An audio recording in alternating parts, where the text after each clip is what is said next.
حضرت صلی اللہ علیہ وسلم نے فرمایا، بے شک تو جو کچھ خرچ کرے اور اس سے تیری نیت اللہ کی رضا حاصل کرنی ہو تو تجھ کو اس کا ثواب ملے گا، یہاں تک کہ اس پر بھی جو تو اپنی بیوی کے منہ میں ڈالے۔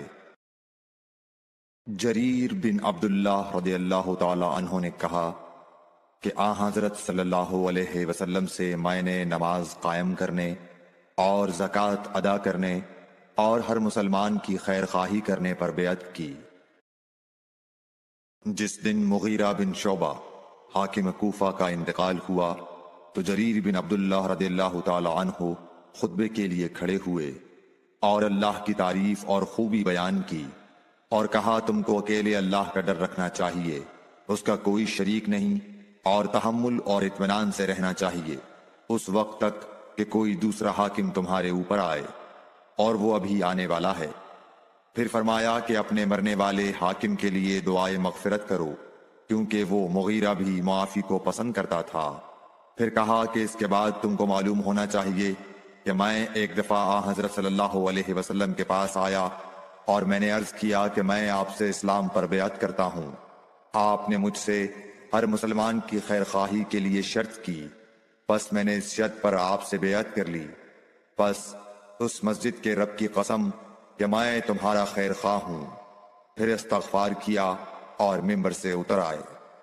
ایک بار حضرت صلی اللہ علیہ وسلم لوگوں میں بیٹھے ہوئے ان سے باتیں کر رہے تھے، اتنے میں ایک دیہاتی آپ کے پاس آیا اور پوچھنے لگا کہ قیامت کب آئے گی؟ آپ صلی اللہ علیہ وسلم اپنی گفتگو میں مصروف رہے۔ بعض لوگ جو مجلس میں تھے کہنے لگے، آپ صلی اللہ علیہ وسلم نے دیہاتی کی بات سنی لیکن پسند نہیں کی، اور بعض کہنے لگے کہ نہیں، بلکہ آپ نے اس کی بات سنی ہی نہیں۔ جب آپ اپنی باتیں پوری کر چکے تو میں سمجھتا ہوں کہ آپ صلی اللہ علیہ وسلم نے یوں فرمایا، وہ قیامت کے بارے میں پوچھنے والا کہاں گیا؟ اس دیہاتی نے کہا، حضور میں موجود ہوں۔ آپ نے فرمایا کہ جب امانت ایمانداری دنیا سے اٹھ جائے تو قیامت قائم ہونے کا انتظار کر۔ اس نے کہا، ایمانداری اٹھنے کا کیا مطلب ہے؟ آپ صلی اللہ علیہ وسلم نے فرمایا کہ جب حکومت کے کاروبار نالائق لوگوں کو سونپ دیے جائیں تو قیامت کا انتظار کر۔ عبداللہ بن عمرو نے کہا کہ ایک سفر میں جو ہم نے کیا تھا، حضرت صلی اللہ علیہ وسلم ہم سے پیچھے رہ گئے، اور آپ صلی اللہ علیہ وسلم ہم سے اس وقت ملے جب عصر کی نماز کا وقت آن پہنچا تھا۔